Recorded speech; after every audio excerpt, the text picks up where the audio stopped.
America and has been with Google for 5 years. Previous to Google, Sir held leadership roles at BlackBerry and Microsoft.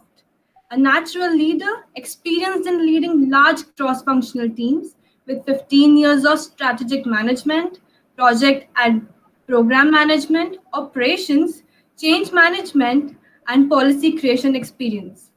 He is passionate about helping students build career plans and helping entrepreneurs convert their ideas to product success. Welcome, sir. Thank you I so would much for like having me. Yes, sir. I would like to thank the audience for taking out their precious time on a Sunday evening to join us. And so we are extremely pleased to have you on board with us with the time difference and especially it being an early morning for you.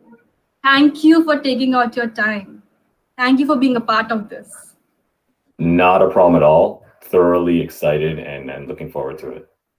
Yeah, so are we. Trust me, so are we. So, sir, how are you? How are things in Canada? How is COVID-19? And we really hope you're safe and sound. No, thank you for that. So I am safe and sound. The family is safe and sound. It's just dealing with the new normal right now. And so everyone is making the compromises and doing their best efforts to make sure that we're all safe. As it turns out, with COVID-19 and in Canada, things were looking really good. We kind of had our first phase, and as a nation, people took the necessary precautions and things were safe.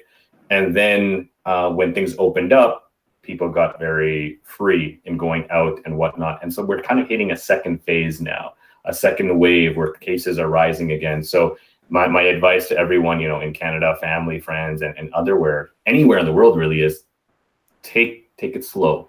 It's going to take time because now we're going back into lockdown a little. Restrictions are coming back up, and everyone needs to be really careful and safe. No matter where you are, what you're doing, you need to be very careful.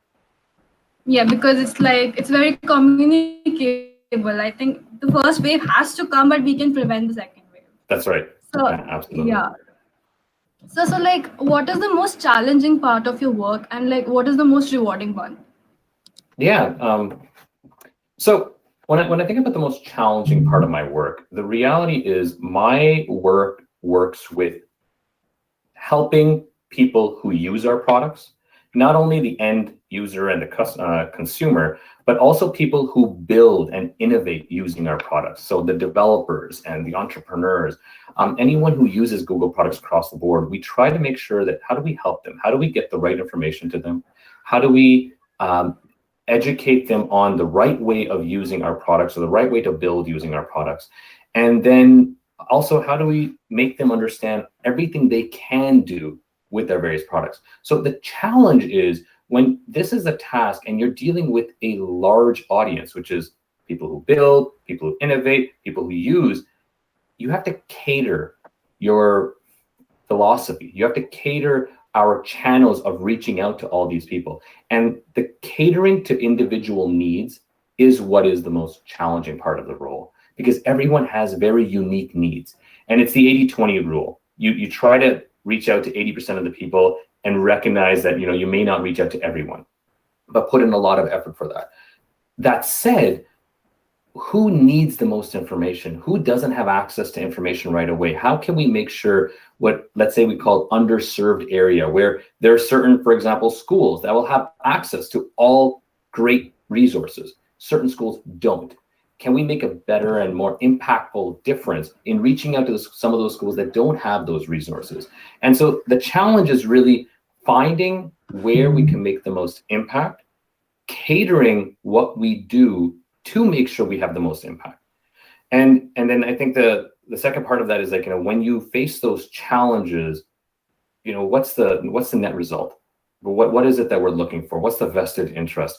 And for us, it's really rewarding when you see the work that you do to cater our channels, cater our distribution mechanism, and cater our content, and see it make a difference. We have a developer student clubs program. And so there's a program, it's called Developer Student Clubs, and it's really connecting students with local businesses and giving the students tools to help solve real life business problems. When you see these students reach out to local businesses and have those engagements, and then say, okay, what's a problem that I can try to help you solve? And they actually build a full-fledged solution for that. And then that local business, like, wow, that was amazing. We would love to work more with you. And they've built that connection. All of a sudden, there's a networking opportunity, a connection that's made. And they've realized, some of the students, that I picked up these skills through various programs that companies have, like Google and other companies. And I took those skills, I solved the problem, and now this company is actually interested in talking to me some more. That's one example. And through other means, when you hear stories that, wow, the skills I picked up from you helped me land a job, or this content has helped me negotiate a better salary, for example, that's the most rewarding thing, because you see the fruits of your labor immediately through that. And so as challenging as it is, that we're constantly trying to not reinvent the wheel, but trying to find new ways of reaching to people. And once we do, and we're successful in it, you see the impact that it has on people. Extremely rewarding.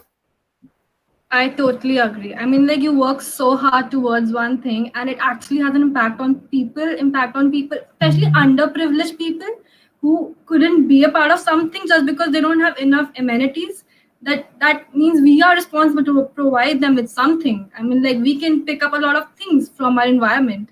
That's great. I mean, like, truly inspired. So before Thank you. moving on, I would like to tell the audience, you can shoot your comments, shoot your questions on the comment box. We would love to take them at the end of the session. So Google has adapted to the new normal and has extended work from home till next July next year. So how is work from home experience been so far for you and your family, and how do you keep yourself motivated? Yeah, great question. And it's a loaded question, because this is something that's top of mind for many people. Like, everyone has pivoted to this, as you put it, new normal. And what the new normal is, there's a few things that come from that. One, if we take a step back and we think about business, you think about your personal life, you think about your corporate life, it all revolves around human connection. Everything is about human connection. When you are meeting someone, sometimes first impressions that are made simply from a handshake. You shook a hand, the firmness of your handshake, the confidence that you elude, and everything is about human connection. When you are making decisions, or when you're negotiating with someone, it's about emotion. Have both parties left feeling that they got something out of it? Is it a win-win situation? How do I make you feel, and how do you make me feel? All of a sudden, that entire premise of human connection is now done through a computer screen. It's done through the phone. And this work from home model has completely changed. And maybe you guys hear right now, the model has changed. I have my child who's screaming in the background, whether you can hear it or not. All of that is an impact. It impacts how we work together. So what does that mean? First of all, I think Google has taken an approach right now till June of next year to work from home. And I'm really happy they did that, because what they did was they provided clarity in a very ambiguous situation. The reality is, we don't know when the pandemic will end. We don't know when things will get better. Instead of moving the finish line further and further, they just said, let's do it till June. And around that time, we'll reassess the situation if we need to extend it or not again. And that gave a lot of clarity to people who, if folks don't know this, there are all these hub cities. So New York and San Francisco, if I took North America as an example, are the most expensive cities, because people move there, and all the companies like people to be there to attain their jobs and keep their jobs and work there. Well, all of a sudden, when you have to work from home, you don't need to be in a specific city. And so people are moving back to their hometowns. They come from smaller cities, more affordable cities. And that clarity to say it's June allows people to plan. And everything is about, and Google especially, they're really big on keeping the employees happy. How do we keep the people interested in doing their job? By solving other problems that they have. And so the pandemic was the biggest problem that everyone is dealing with. And so for them to say June, work from home, great decision, gave a lot of clarity. People can move and decide to come back when they know more. Now, working from home as a whole, if you're working from home, or for all the students studying from home, you're dealing with so many challenges. You're dealing with, your parents walking in the background, your children walking in the background, the noise that's happening, and distractions.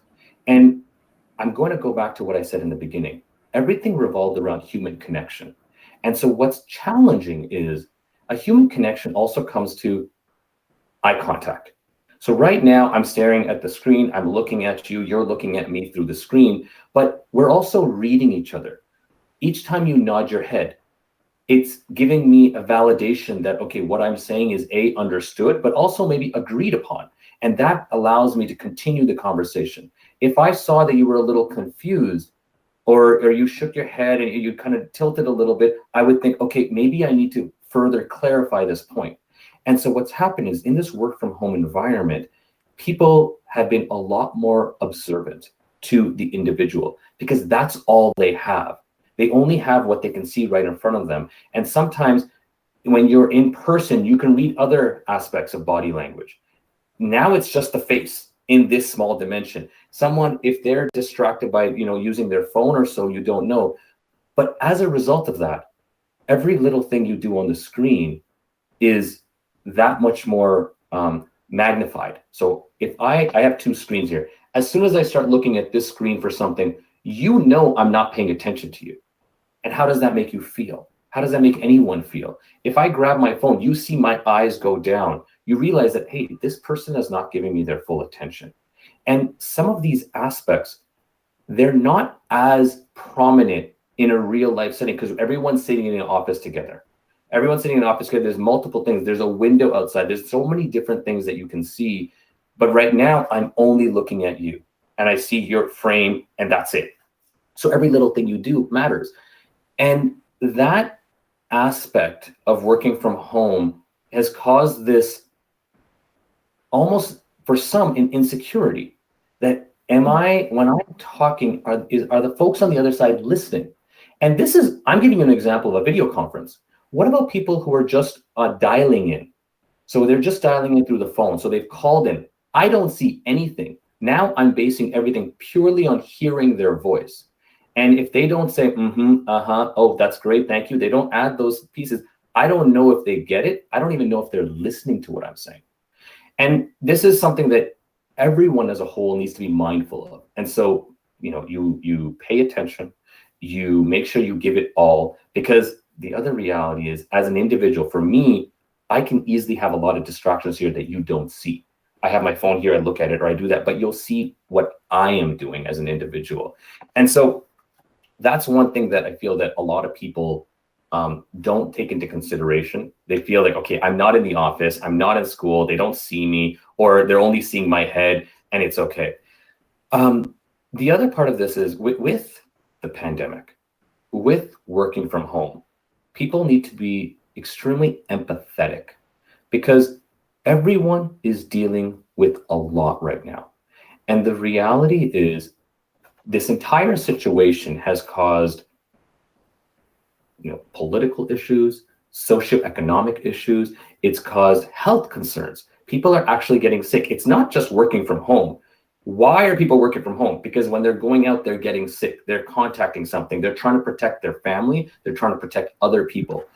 In my household, I have really young kids and I have elderly that stay. And as a result, I have the entire spectrum of taking care of the kids, taking care of the parents as well, to make sure everyone's safe and sound. And so there's a lot on people's minds.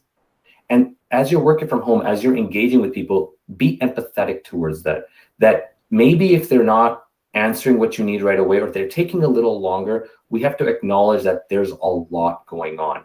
There's a lot of people. When we're dealing with our communities, the developer communities in North America, we have to think that we can't push a lot of content out. We need to help them solve their current challenges and current problems. Well, in order to do that, you need to understand that a lot of people in the developer community have just lost their jobs, or they've lost family members. They have family members who are sick, and they have to take care of those things. How do we make sure we help those situations?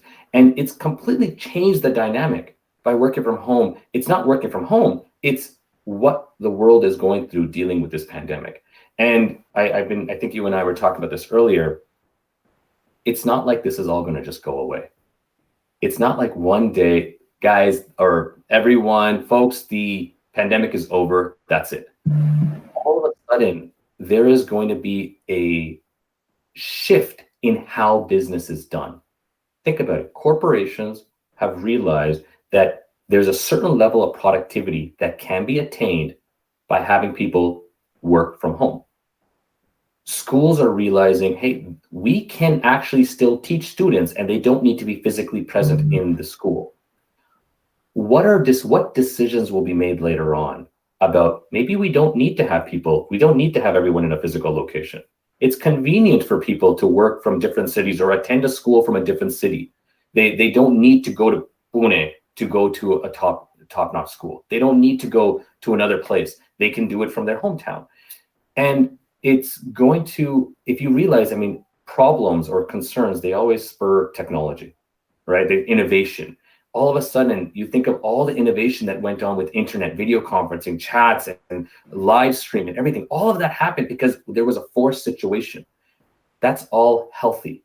And if anyone feels that everything will go back to the way it was before, I don't think we're ever going to see that normal come back. We are going to face a brand new normal, and it will be for the betterment overall.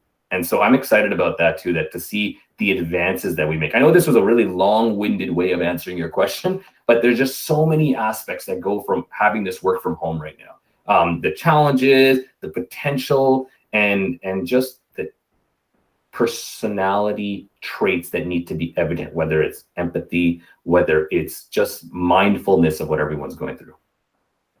Yeah, I totally agree. Like for me personally, I think it's a new situation. Everyone is trying to take out from it. Everyone's trying to improvise themselves. Everyone's trying to be the best they can, although there's so many things going around in the world.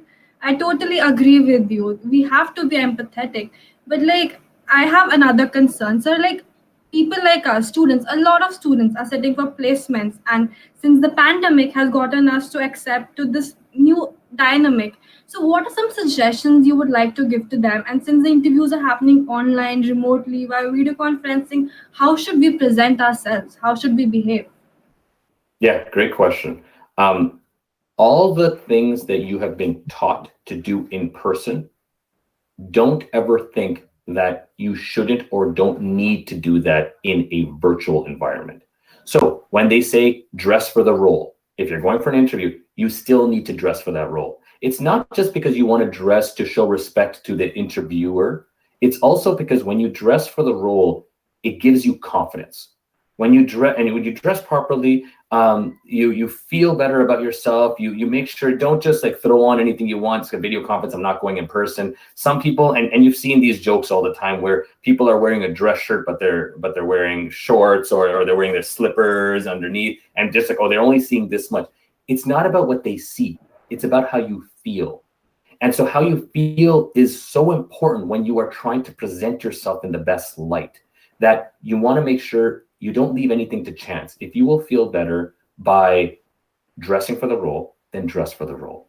Similarly, in this virtual environment, when we talk about presentation, a lot of people forget some of the small things. And some of those small things are, is there background noise? Now, the reality is there's background noise in house, but can you eliminate that as much as possible? Can you, if you have a fan running for an interview, sometimes it's creating a humming sound. You don't want that distraction. So close the fan for the half hour, the 1 hour, 2 hour interview you're about to have. I know it's hot and I know people aren't going to be happy about it, but try doing different things. The other piece is lighting. A lot of folks sometimes they worry, okay, my office, my room, it's very messy. I don't want them to see that. So they face a window and they're like, oh, the natural light, but that creates a shadow.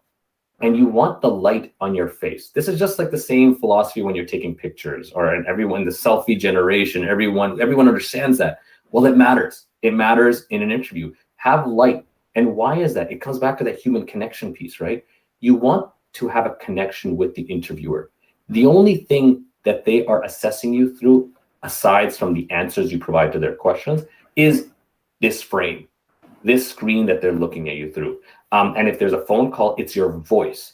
And so you need to make sure that you have all those pieces clear. You're clearly visible. And as an example, I have a bad habit, and people probably notice this. I move my hands a lot. When I talk, I do that. if that is something that is, it makes you comfortable, try to do that under the screen. So now I'm still moving my hands, but it's not as noticeable as opposed to when I'm doing it up here, because any movement that you have can be distracting. So you have to be very careful with those distractions for the interviewer.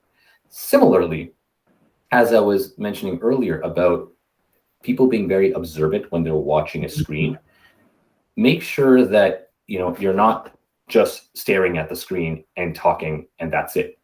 Have the natural movements. Keep the natural movements. And you're doing a great job of this, for example. And it's helping me as I'm talking about this because you're nodding. There's a emotion visible on the face. And so those are the things that matter. You want to be able to share what you're saying, show concern, answer with confidence, and show that on your face, because that face needs to be able to relay that information along with your voice. What else? For virtual environments, when people are interviewing for positions, keep in mind, and same thing, keep in mind that the interviewer is also facing the same challenges. The interviewer is at home or is in a location where they fix the light. They have other noises behind them. They are trying to make sure that they're presenting themselves well and can have the interview without distractions. What does that mean? That means you're not alone. If you're worried, oh my God, I'm facing all these challenges, how am I going to do? The interviewer is doing the exact same thing, and it's okay.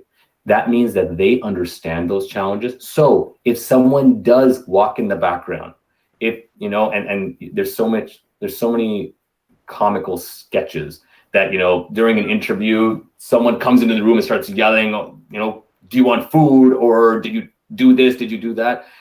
It's okay. Don't let that throw you off your game. It's the reality everyone's facing, and it's okay. And if anything, make a joke out of it. And if something like that happens, just say, 2020, this is the new reality of 2020, and laugh about it a little, make a joke. Show what you're trying to do. And this is an interview, whether it's in person or whether it's virtual, you're trying to show who you are as a person. Because the interviewer is not just looking at, do you have answers to all my questions? Are you well suited for the role because you have the right skill sets? They're also looking for, will you be a good cultural fit on the team? Will you get along with the people on the team? Who are you as a real individual? Not just the knowledge you have, as an individual, who are you? And so when you face real life situations, answer in a genuine way. Let them know who you are, that, hey, you know what, something funny just happened right now. I know it shouldn't be the typical interview scenario, but let me make a joke out of it, show you that, hey, I can flow. I can roll with the punches. I'm easygoing, I'm adaptable. And all those situations, anything that happens all of a sudden, it's an opportunity for you to show who you are when dealing with that specific scenario. As an example, when I do interviews, and I try to change this because I realize it's not the best thing to do. I'm a very stern interviewer. I'm very like business. Here's my question. Here's my answer. Okay, this is what it is. And I do that on purpose because I want to see, how does the other individual react? Is the person I'm interviewing, are they gonna get nervous and just answer my questions and that's it? Or are they gonna try to make an effort? Hey, this person's being really stern or being very to the point. Is there a way I can engage and connect with them in a different way? And so wherever there's an opportunity to answer the question, but still relay it back to the very little you know about your interviewer, do that. And people have done a lot of creative things. And when I've asked a specific question, like, tell me what you would do in this situation, they'll crack a joke about a situation that they were in and then answer the question. And as long as they're answering the question well, I appreciate the fact that they cracked a joke. I appreciate that they agree. Yeah, they took an effort to connect with me. I'm being robotic right now, but they're trying to make a human connection. That's amazing. And you will find interviewers will do little things like that. And all of a sudden they'll switch and they'll be robotic for a little bit, and then they'll switch, and then maybe they're really good. And then they are going to deal with so many different type of people when you are actually in the workforce, that you need to be able to handle each one of those people and individuals accordingly.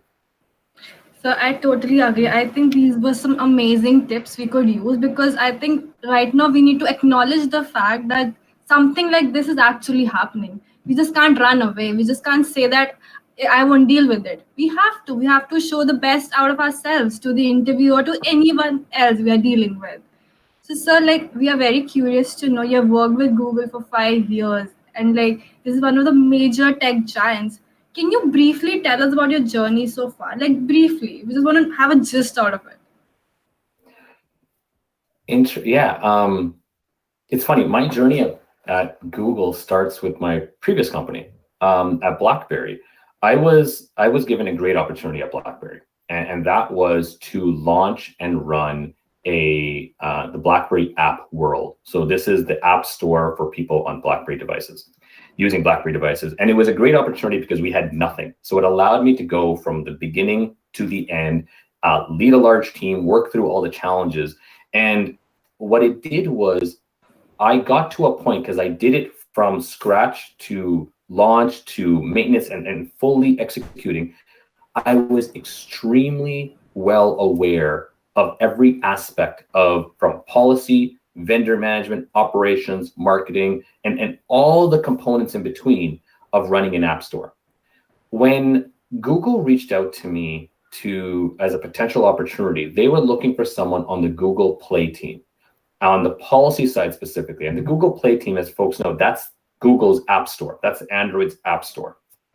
And my interview was very interesting because folks know there's many interviews that happen. So when you apply to a company like Google, you have like 8, 9, 10, 11 interviews sometimes. And everyone is assessing different skills that you have. They're looking at, who are you as a person? They're looking at your role related knowledge. Like, what information do you bring that will help you succeed in this specific role? This specific role was on the policy team of building out the policies. If folks remember, way back in the day, Google was the wild, wild west, Google Play, that anything and everything was allowed to be on. And when users complained, we would remove them. Eventually, they got to a point where they had policies in place to ensure we would only allow what was appropriate and safe for users.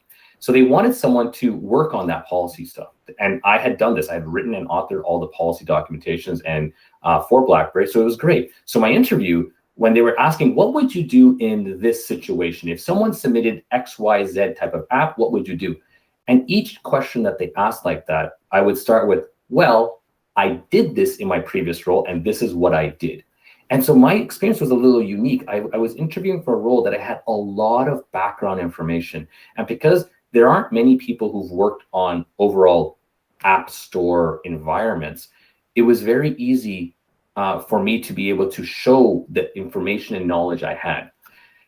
But this is Google. When I did get the job, what I quickly learned was it's great that I had all this knowledge, but how to work with this team and the dynamic of the team and the organization was extremely different. And I had to take the knowledge I had and go almost to a paradigm shift with it. In the past, when we were trying to train teams of how to test on whether an app is suitable or not, we would teach them to think and use their mind to assess whether or not this makes sense. It was almost like teaching folks common sense at a large spectrum. At Google, it was everything needed to be objective, meaning it's not, I don't want anyone to guess. It can't be subjective in any way. We want to make sure we teach everyone, here are the guidelines. Do they adhere to these guidelines to the T? If not, we can show this is the guideline that you did not follow. Here you go. And that required a paradigm shift because all of a sudden we were making sure that everything was so detailed and documented, and it was clearly able to point to this is what you failed and move on. And that paradigm shift was a learning lesson for me as well, that I've had so many years of experience in this. I still need to almost reinvent myself. And I had to take the knowledge I had and make sure to shift it in a way that fit into the Google realm, and also apply the knowledge I have to invoke new ideas and new processes. And so the biggest learning for me when I came and joined Google was you are surrounded by very smart people all the time. And as a result, you need to always be learning new ways. It's not when school's done, learning doesn't end. Every day that you go into work, you are learning something new and you are applying that knowledge.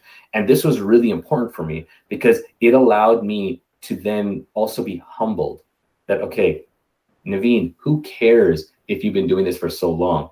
You You need to don't be know able to make everything. sure you fit. You don't know everything. You Everything. don't know everything, and that's okay because no one knows everything. Everyone has specific knowledge. They bring that knowledge to the table, and then they make something new out of it. And Beautiful. when your collaboration is, and this is one of the things with Google, I quickly learned this that everyone is there to help you. Everyone is there to collaborate with you. Everyone is there to see you, see the team, see the company succeed.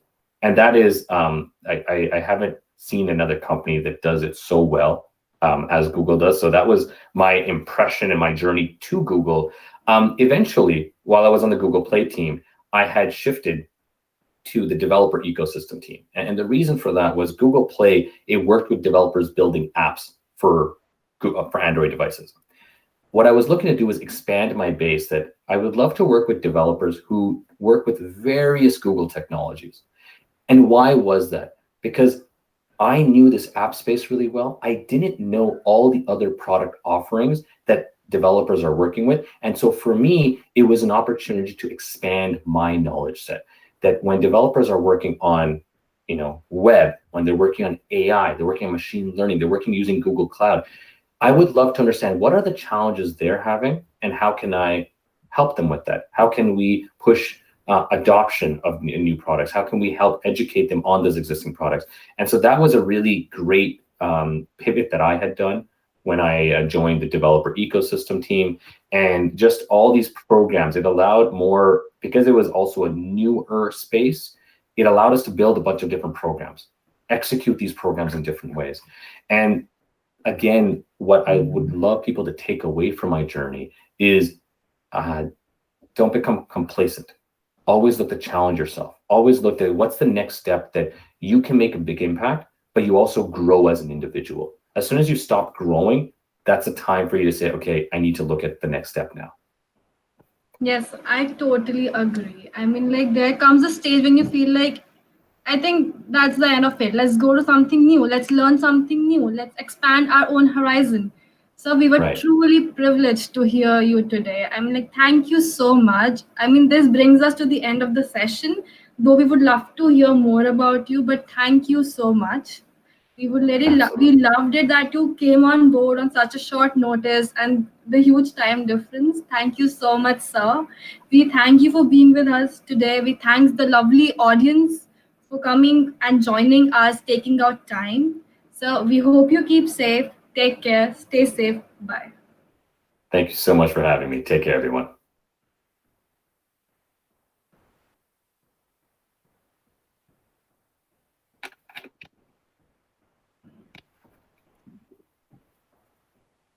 Um, Divyam, I have no idea.